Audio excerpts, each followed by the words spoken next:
managing, leading. Ooh. I forgot to record. So, okay, recording in progress. So Yeah, I that was just part of it. yeah, but sorry. So no, it's okay.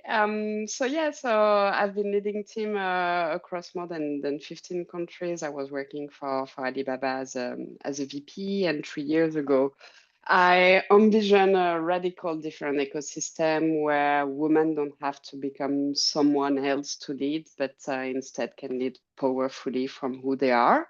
And so I created my company that it's called I Quest for Her.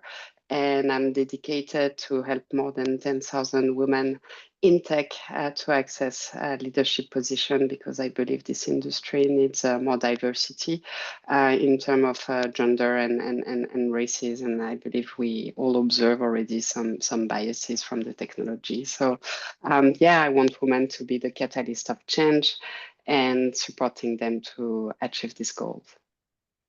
Thank you. Thank you so much for sharing. I'm sorry for forgetting It's to. okay. Well, Yeah, so ladies, just that you know, we're recording it, just for the sake of, for if you want to rewatch the recording, and we'll share it with those who register. So just that you are aware. And nice to meet you all. My name is Limor Bergman Gross, and similar to Julie, I mean, I have a tech background. I worked in tech for over 20 years.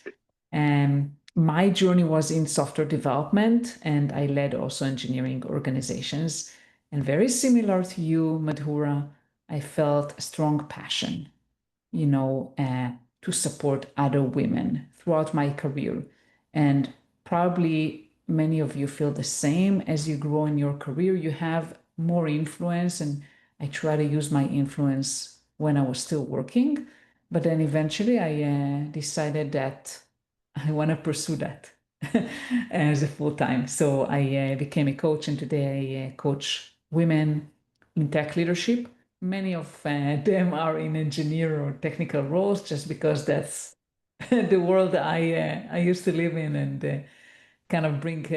I can understand very quickly, the challenges that those women face. And Julie and I met in one of the programs we did together, and we immediately clicked and we decided to do those series together. This is actually the second masterclass, like the second type of masterclass we're doing, and this topic was chosen by the previous attendees.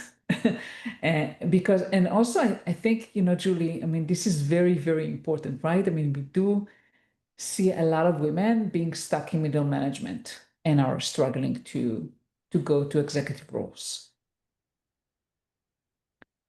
And basically, we want to talk to you today about like why kind of it feels a lot of times out of reach, and what kind of mindset shift we want to do in order to get to a VP role.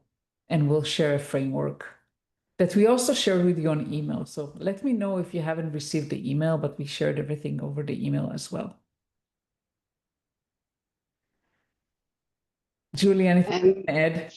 Yeah, I just want to add that you have 100% the capabilities and you already have everything.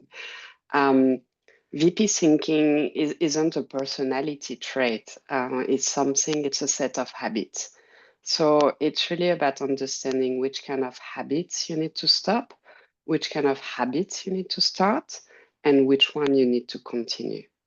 But you already have everything and 100% the capabilities. And that's really important for you to acknowledge this for yourself. Thank you so much for saying that, Julie. This is very important. We don't want to change who we are. We are perfect the way we are, but we want to maybe change how we lead.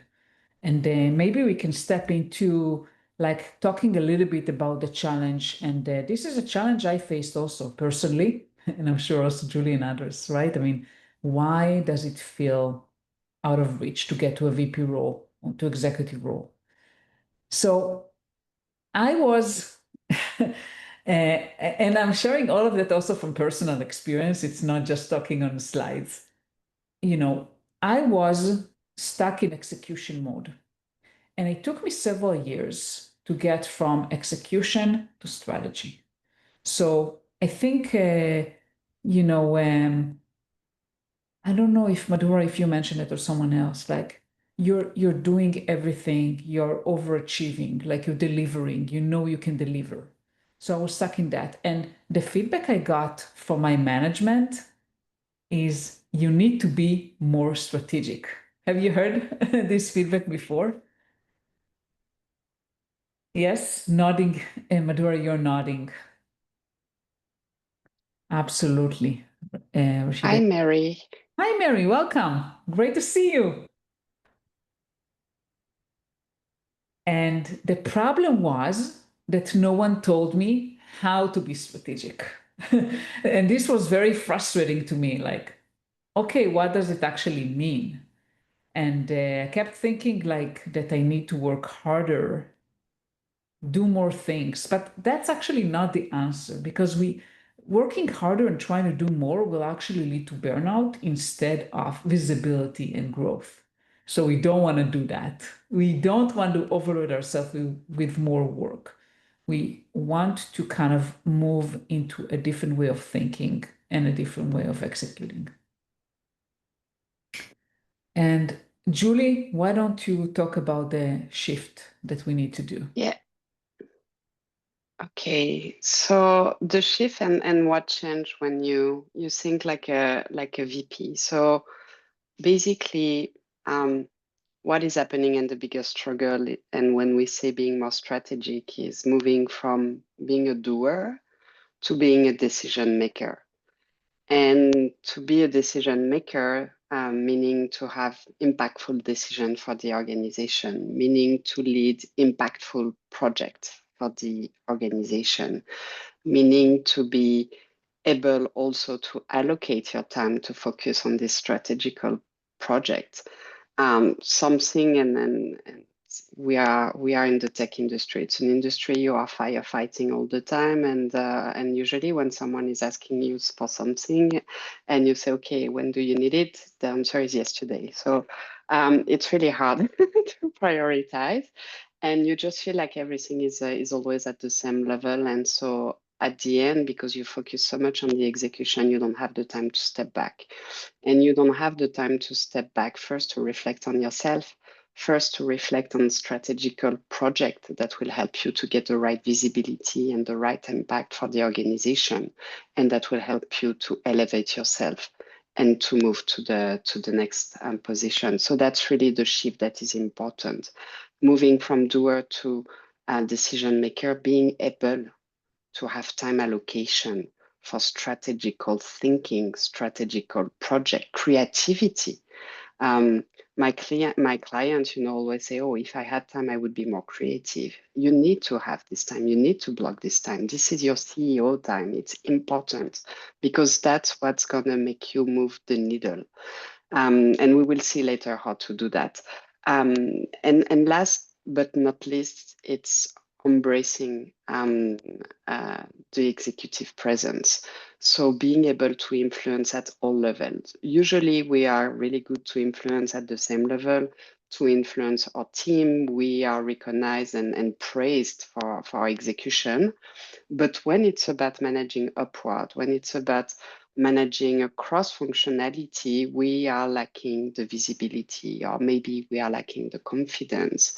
And we need to develop this executive presence to be able to show confidence, to be able to inspire, to be able to influence, and to build trust at all level of the organization. So that's really important. And we don't talk here too much, but enterprise-wide influence, something that I think we underestimate, is also the power of sponsorship. And we are not going to address this today, but keep in mind that advocating for yourself or having mentor is good, but you need sponsor within the company. And that's what is shifting when you start to move from being in focusing on the execution, and you move toward being an impactful leader. By the way, everyone, And we want that to be interactive, so feel free to stop us and ask questions and or write in the chat. And also feel free to share your LinkedIn URL on the chat so we can connect. And we're going to share with you the ACTT framework. And I just want to share a small, I remember, Julie, when we were talking something funny. So one of my managers, when, he used to tell all the staff kind of leaders, think in the shower.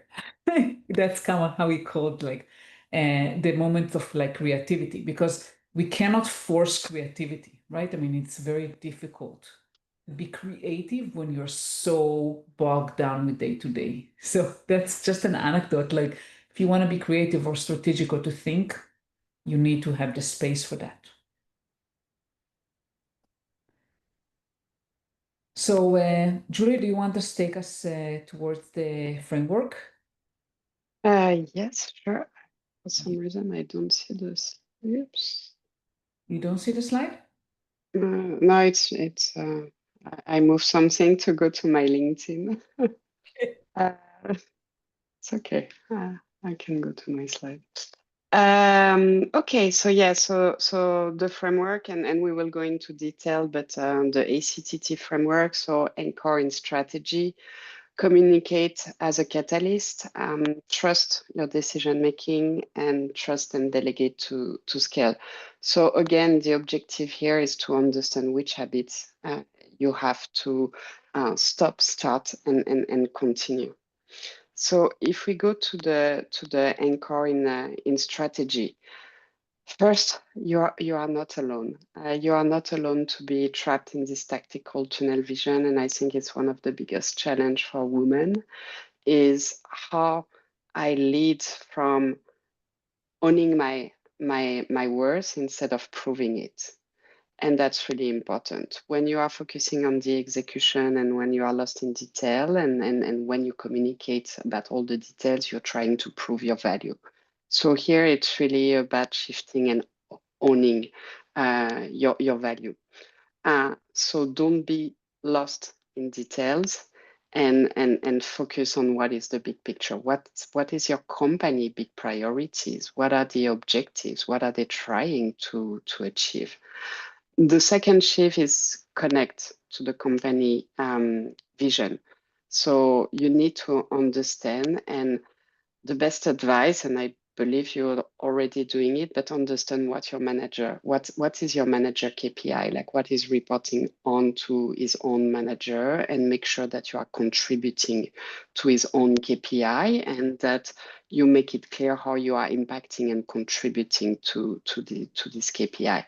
Understand what is the company main challenges, what are their priorities, what are they trying to solve, and then align whichever project you are doing towards these goals. That's really important. You need to link everything to the goal. So not what you are doing, not how many hours you spend collecting data or any other things, but think about the outcome. Then it's really about and to go back to the company vision, if you are leading a team, I think it's really important also that you have a vision and a mission for your team, because that's also how you will influence your team and how you will link all the projects for your team to contribute, to inspire them, and to gather them around the same objective. So company vision, and then your team's vision and mission. The way you are communicating. So we want you to be seen as strategic, and you cannot be seen, hi Diane, and you cannot be seen as a strategic leader if you speak like a task owner. Let me repeat this. You cannot be seen as strategic if you speak like a task owner. So whenever you have to introduce something, ask yourself, am I speaking from a strategical point of view, or am I speaking from a task owner? That's with these two questions, you should be already able, to adjust by yourself your communication and already change the way you are communicating. They want to know the so what. So when you communicate about impact. They want to know what is moving, like the bottom line. Is it moving, like your return on investment? Is it solving a client issue? What do you need to prioritize? And what will be the impact for the company? Not what you did to go there, but what is the impact? And when you communicate, in the US, they communicate in bullet points. In Singapore, they communicate in 3 points. I think it's really interesting cross-culturally how people are communicating, but it's really concise. It's brief, it's bold, and it's clear. So when you communicate about an impact, not a task. You are brief, you are bold, and you are clear. And that can be challenging because we want to add details to demonstrate all the work we've been putting to achieve this. But they know the work and they don't need actually to know the work. They need to look at the impact because that's what will be valued, the impact, not how many hours you've been spending to deliver this impact. And last but not least, the reflection. So how you anchor a strategy. Imagine when you meet your CEO or if you have to say what your team is doing or what you are doing, you should be able to say it in 1 minute. That's really a elevator pitch, how your team is impacting the company. And we go back to the vision and the mission of your team. That's why it's important. Because if you keep repeating the same thing, people will know what you are doing. And what is important is not what you say and what they understand, but it's even more what they are saying when you are not in the room and how they have been understanding what you are doing. And they should be able, in 1 minute to say, oh, Rashida is doing this. Oh, Patty is doing this at a level that is impacting the company. So help them to understand what you are doing. Yeah, and Rashida. Yeah. Rashida just mentioned about the trust, and we'll touch that, Rashida. I mean, but the challenges you're facing are definitely. She mentioned about definitely, and we'll talk about it, and it's a real challenge, not just for you. So maybe we can move to the next slide that is about communication. Yes, I move to the next slide. Okay, so communicate as a catalyst, and yeah, trust is basically the foundation of everything. Jan, your camera is on. It's a bit weird. I don't know. We see some fingers. So communicate as a catalyst. It's basically talking at the boardroom level. So strategic messaging, frame ideas for executive audience. Don't minimize. Don't use any vocabulary that is minimizing yourself. Things like, when you introduce something and at the end you ask, oh, does that make sense? No, it's not does that make sense. Is how does this align with strategic goal? What are the business risks? If you have to say yes to this, you say no to something else, and why are you prioritizing? So make sure that you frame your ideas for an executive audience. They don't need the details. Again, it's really about the impact. Think about financial impact, think about customer impact, think about employee impact. Like, I don't know in which position you are, but it has to be related to impact. Confident delivery, so speak with authority, eliminate edging languages. So we talked in the previous masterclass. So don't start your sentence, obviously, with I'm sorry. Don't ask questions that are reflecting lack of confidence or self-doubt. You need to own what you are saying. You need to be sure and you need to be clear when you are communicating. And you can ask people if they have more questions, but don't go and communicate about something that is critical, important, and at the end, add a question that is showing your lack of confidence. And I see this happening a lot in the meeting room, to have like brilliant women introducing something that is amazing, that is wonderful, that is impactful, but at the end of it, not being sure about what she just said, and almost, looking for people to go against or to argue against. No, you want people to contribute to your idea. You want people to contribute to your impact. So use this communication confidently and be courageous. And I know sometimes it's hard to speak, and I know we have some fear. Being courageous is not being without fear, is just to act in spite of it. Sure. By the way, I use a lot. Does it make sense? It's like I cannot get rid of it. I don't know why. I say it all the time. Doesn't make sense. Doesn't make sense. So I don't know. I guess. Yeah, I just feel, and maybe, it doesn't sound the same for a man. I just feel when a woman is saying that, we are just throwing our self-doubt to the audience. So you can say, okay, does anyone has anything else to add? Or, or is there any point that you want me to clarify? Yeah. Or do you have additional question? I like is there any point do you want me to clarify? I think, asking people is if they need clarification, it's a good way to replace. Does that make sense? Yeah, I agree. And I think that also, one thing I would say that not everyone will agree with you. And personally, for me, I was very afraid of like conflict, right? I mean, what if there's a discussion and someone challenges you? That's okay. I mean, not everyone will think the same way, and Mm-hmm. you don't have to worry about people disagreeing as long as you're confident with what you're saying. And sometimes there is a discussion and there are different opinions. That's okay. Yeah. And conflict management is totally part of VP thinking. Like, you shouldn't be afraid of conflict. That it's actually healthy within a team to get conflict, but the rules need to be understood by everyone, and the conflict should be constructive, and it should end to co-creation at the end. So a conflict should be an opportunity to co-create, but not an opportunity to feel stuck at the end. Sure.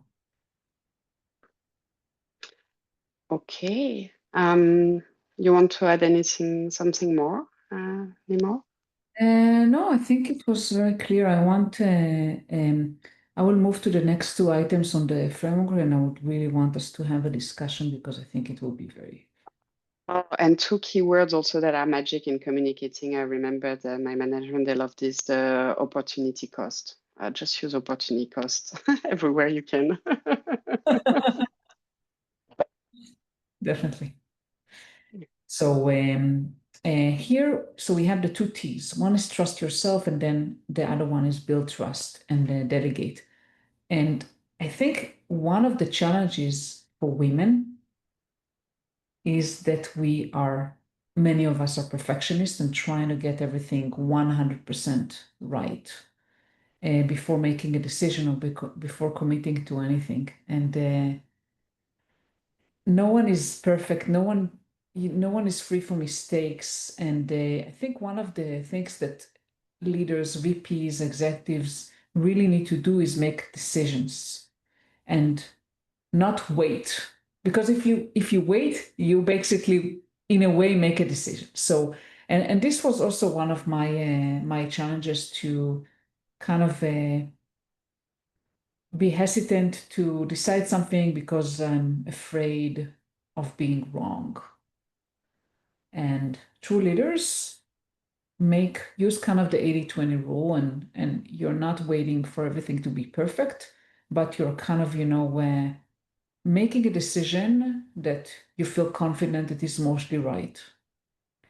And one of my managers told me in the past, a sentence that I always take with me. And he said, trust your instincts. And usually, in many cases, my instincts were right.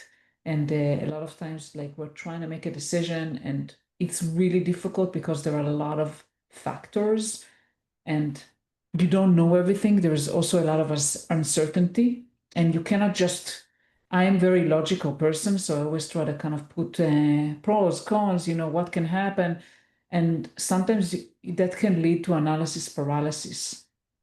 So eventually you have to trust your instincts and make decisions based on what you think is going to be mostly right and not try to be perfect because perfection, will get you stuck and doubting yourself even more. And sometimes you need to make bold calls. I mean, to be bold, to be courageous, as Mary said. And I think one of the things is that true leaders are not afraid to make a decision that is going to be not necessarily likable by everyone. And they make a decision because it's probably going to be the right decision for the business. But they're able to communicate that clearly to their teams. So it's making a bold decision and communicate it clearly. What I've seen done wrong is when leaders make decisions and not explain the motivations. And then people are just kind of confused. Why are we doing it? So I think kind of the combination of making decisions and explaining or communicating very clearly why we're doing it, what's going to be eventually the gains, or what's the thinking process is very important. Kind of will lead to the next topic we'll talk about trust. And because we are not operating in a perfect world and things are changing rapidly, we need to be able to adjust. We cannot be stuck in, okay, if I made a decision, I'm stuck in it and I'm not changing anything. We need to be able to adjust and course correct if needed and own it. Because if I make a decision, I'm responsible for that and I have to own it. I don't know if any of you are struggling with it because I've seen a lot of leaders that are afraid to make a decision because they're afraid to be wrong. And many companies that I think part of it was a culture challenge to be in a culture that maybe not tolerant enough to failures. And then people are kind of afraid to make a decision or afraid to be wrong. So I'll be. Yeah, maybe I can jump in. Sorry, I can go on unmute now.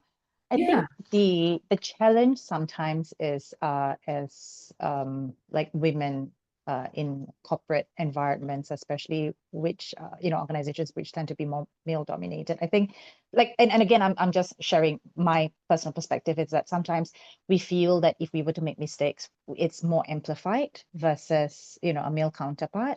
So therefore, we feel like there's higher risk involved with if I were to make the decision, that the accountability is high. Like it becomes more magnified somehow in terms of the course correction that needs to happen versus if a male counterpart. And I think I struggle with this personally because sometimes I have to remind myself, hey, like I've seen my male counterparts making mistakes in some of these decisions. Of course, it depends on the scale of it, but I feel I overthink it a lot more than they would.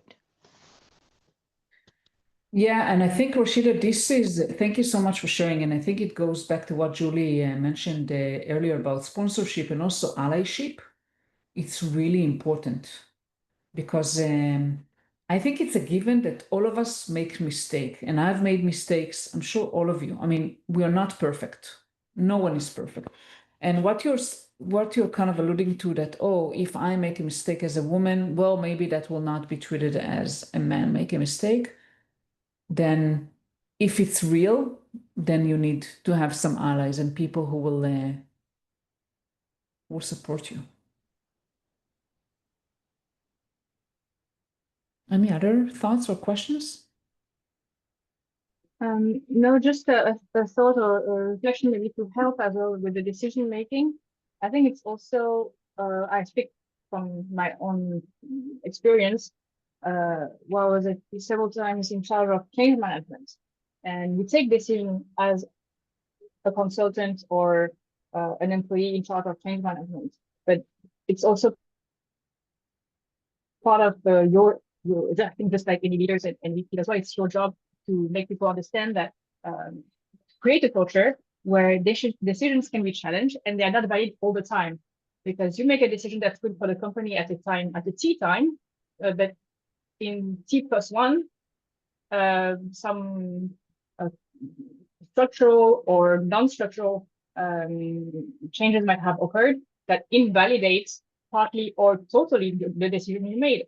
Can be a supplier that changed completely its policies. It can be a new regulation. It can be an M&A. So I think that communicating that what you do is valid with these criteria for this hypothesis is not valid all the time, and therefore also it's also your job to empower your team to also challenge it and make decisions, or to just escalate what they see could be a threat for the decision you made. Yeah, just share it. Yeah, definitely. I hope it can help. Thank you so much for sharing it. I think that so basically, when you make a decision and when there is uncertainty, you always make assumptions, right? And it's kind of what I'm hearing from you, Diane, is that it's important to kind of communicate the assumptions you make, and also encourage people in your team to challenge you and to share their perspectives. And if the circumstances changes, then you need to be able to adjust.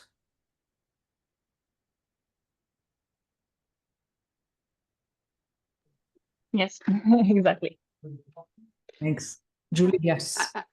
Yeah, I think something also, and it's part of, having the time to think strategically, meaning that at some point you will delegate to your team and you will empower your team. And so the decision that you are taking, you shouldn't take this decision alone. So as a leader, you have the final word, but that doesn't mean that you are alone to make the decision. And the more you are able to empower your team and the more they are able to contribute to provide you with the right information or enough information, the more you are able to have actually a decision that it's based on fact, and that you can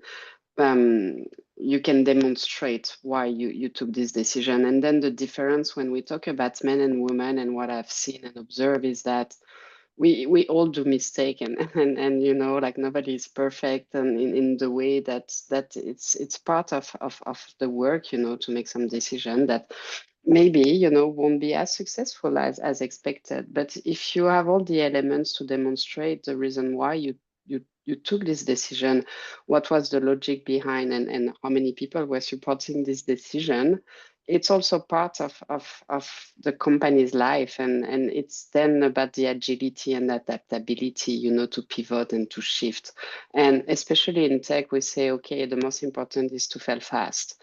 And so it's actually slowing down also when you try to make it perfect before you are able to make a decision.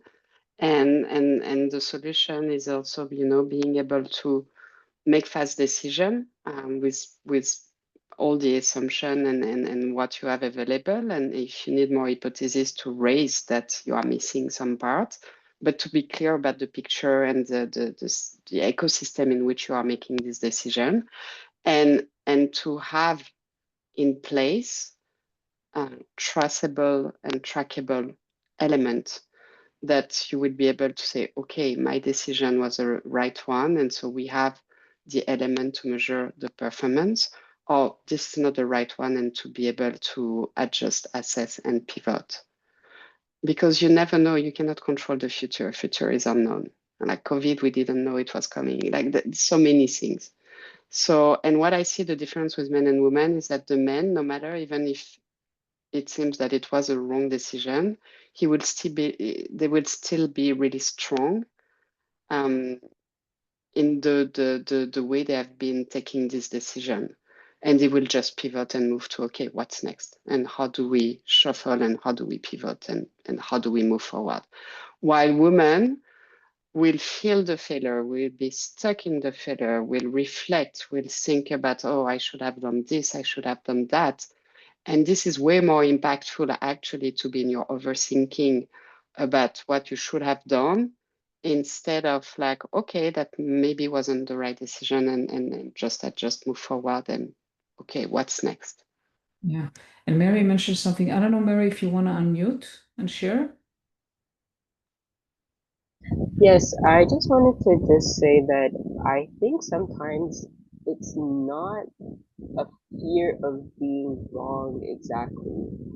It's a fear of the judgment. I think what happens is that as we are working and progressing, so I think this goes back to the comment about working in male spaces, but it can also be with a woman manager, woman leadership. I think that when we are showing signs of being exceptional and doing really well and strong work, either for the rest of the team or for the company, we don't get that immediate support or that immediate feedback um, that builds character. So I think that it's not that we're assessing in real time is what I'm going to do going to lead to the wrong decision for everybody or for the company. But it's actually the judgment from what are they thinking of me as I do this, if that makes sense. So I think I did one of the things that you mentioned. But what do you think about what I'm saying? Yeah. So I don't know specifically, right, but your case, but we tend to be worrying too much about what other people think of us as women.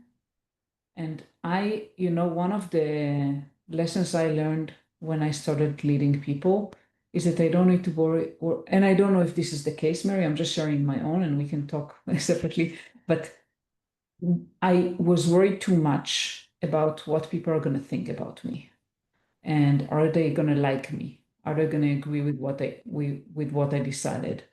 And that led, in some occasions, to bad decisions or to wrong decisions.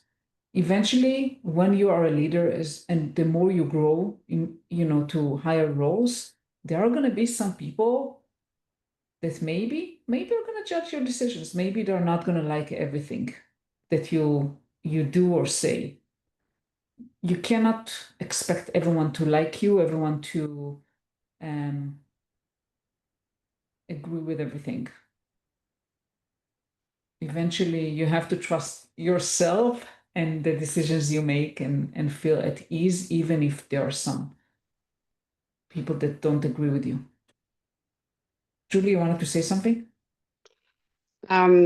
Yeah, and Mary, I know it's a big challenge for women to seek validation and recognition, and it has to come from you because the only one who knows what's the best and have all the answers for yourself, and it's you, and you have all these voices in your head preventing you actually to tap into your inner self. And when you see, you can talk about one person and ask 5 different person what do they think about this person, and they will all think things differently. And some can say, oh, she's lovely, she's so kind, and someone can tell, oh, she's so mean, and they will give you all the reason to justify what they are saying. So at the end, you're just living in the perceptions of others, and you have to go back to yourself and trust your own judgments and trust your own instinct. And I know we want to be liked, but the most important is to be respected.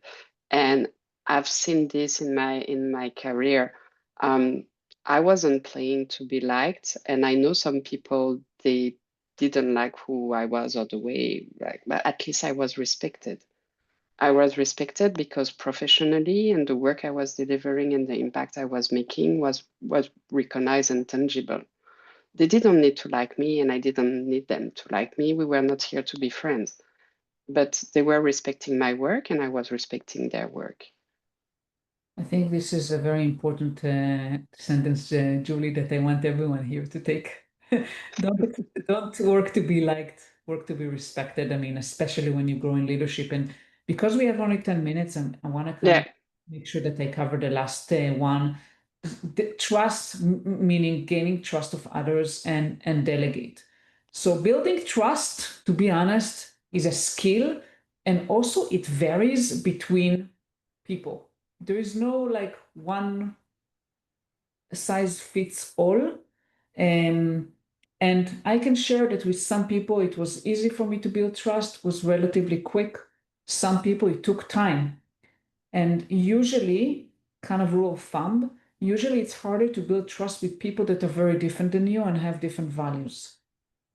And I would say the way to build trust is similar to what Julie mentioned, like you make a difference, you bring value to the business, and also you understand your stakeholders, your leadership, what they care about, what is important to them, and how to communicate with them. It goes back to the communication piece as well, how to communicate with them effectively.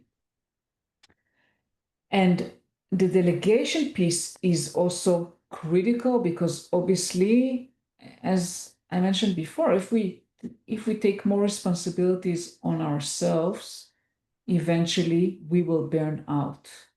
And one of the tendencies that leaders have when they grow, when they're in this transition, is to try to do things themselves, because sometimes it takes longer actually to mentor someone else to grow into, doing something well.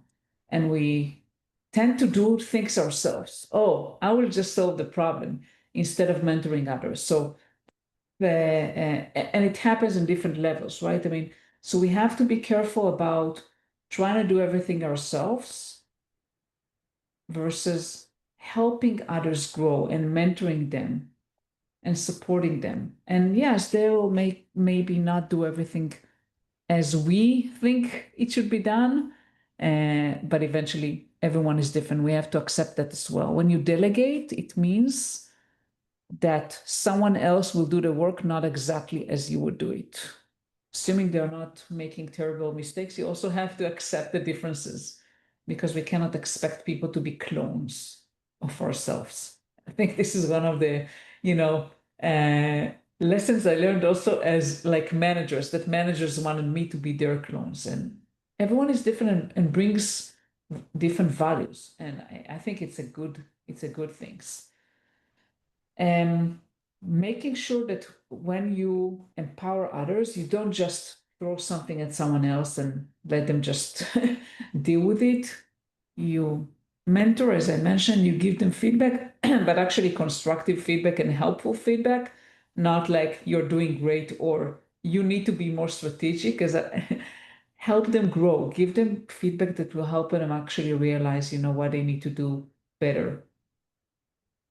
And make the space for strategic thinking for yourself. As I said, like with the thinking in the shower, strategy doesn't just happen. And it doesn't happen when you're super busy. If you're overworked and you're overwhelmed with day-to-day, with execution, you don't have the mental space for thinking strategically. You need to allocate the space for that. So you can actually stop thinking about it today and think about, okay, where do we want to go? How do I support the business growth? And that requires some space for that, time and space. And eventually, it's not about just delegating tasks. It's about delegating outcomes. So giving someone the responsibility to create an outcome, because you don't want to micromanage people. So you have to mentor and support the next level of leadership. And sometimes it means hiring people. To be honest, I mean, one of the things I've seen, people really are afraid to hire people that are smarter than them. And one of my managers told me, Limor, I really appreciate that you know how to hire the right people and the right leaders, and you're not afraid to hire someone that maybe they're smarter than you, in certain aspects. And that's okay, because everyone is good at different things. And I want people that I hire to be really great and to be great leader. So I can actually delegate to them an outcome instead of delegating tasks. I want to give them something that they will have to figure out and do. And I don't have to be bogged down with the day-to-day. Any thoughts, Julie? Yeah, delegation is super important, and what you said, I love to hire for my team. I was blessed enough to build most of my team and to hire people from my team, and I was always going for the smartest one because, yeah, obviously it's way easier to delegate, and they come with great creativity, they come with great initiative, and something someone told me one day, and it's so true, is by elevating your team. Like if you manage to get the promotion for your team and to have them to at some point reach your level, the only solution for your management, is to elevate you because yeah, you've been growing your team and so they reach a level that your own level doesn't make any sense to manage them. So they have it's organically by elevating your team, you organically push yourself to the next level. So let's say for me, when I was a VP and I was aiming to be a EVP, my objective was to move everyone, to the next level because by promoting them, it was organically logical that I was moving to the next step and I could demonstrate that I was already, having responsibility and impact at the other level because all my team was growing and moving to the next level. So it's not by being afraid of people that's going to be smarter, it's actually the opposite. It's just elevate them because by elevating them, they elevate you at the same time. And you build trust because you've been helping them to elevate. So they will be your first raving fan. Absolutely. And Mary, please share your thoughts. Yeah, so that's actually also something that I did too. I didn't know because growing up you hear that women are very competitive. So you also need to be very competitive as well because that's the only way that you can progress. But I was doing that where I was actually helping other people get promoted. I was helping them to become assistant managers at different locations. I was pointing out different people to get promoted. As I was elevating, I was helping other people also elevate with me because, like what Julie said, for me, it didn't feel like a single competition. Like I've played sports, I've played team sports, so I understand this concept. So whenever I was being told that in order for me to be a manager or like a general manager or something like that, I need to be like my mentality. I need to be like a warrior mentality. This type of thing, this teaching, I was like, no, I don't think this is very true. It's not what I'm experiencing on the ground, right? So, I really like that. I think that younger managers are probably even getting the message like that more than I am. Because that's the culture. The culture is right now is very like if you want to be a winner, you have to do it solo. So it's that type of teaching. That's what I observe, and I'm just thinking like, I really do wish there was another movement that was helping young women leaders to think more collectively. If that makes sense.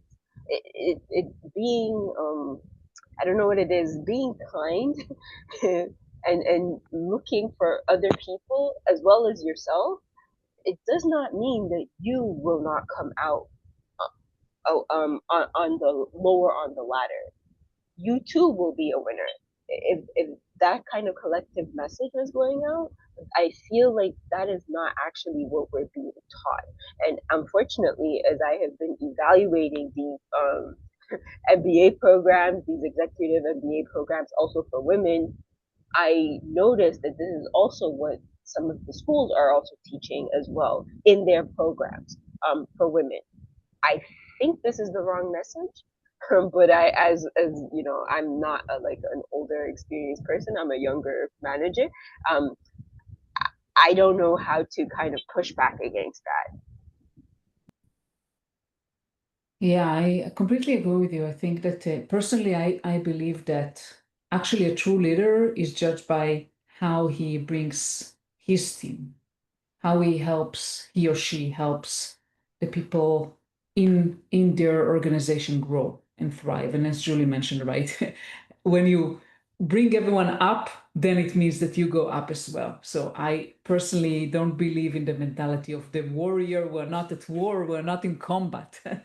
We want to be a supportive environment. I know that we are on time, and I just want to make sure that we wanted to ask you a quick question about the next, because we're gonna do more master classes later on this summer. So I want to do a quick poll, and then we'll kind of recap everything, if that's okay. Because while I have you here, I don't want you to go yet. So we kind of wanted to ask you to help us choose the next topic. So please help us choose, what other topics do you want us to cover?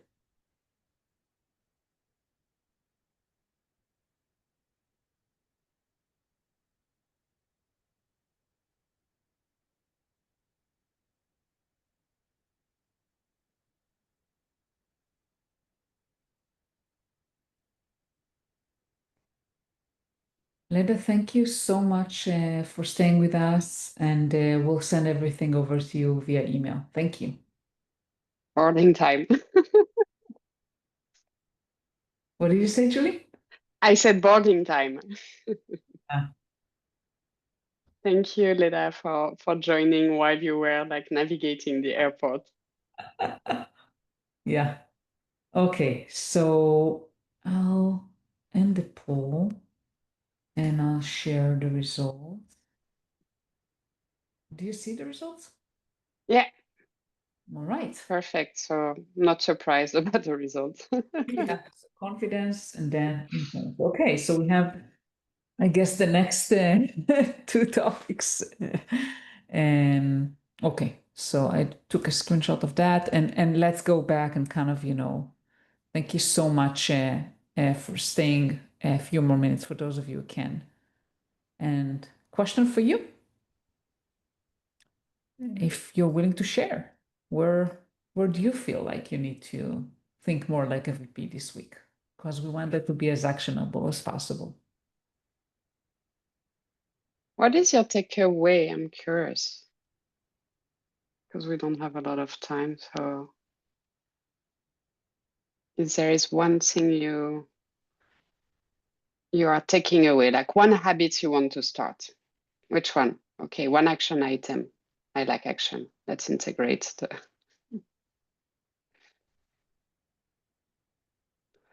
Okay, so Mary is going to think about it. Tell down the overthinking. It's a big one. And Mary said, plan to work on building self-trust. That's important, definitely. Yeah. Effectively communicate strategic plan. Madhura, perfect.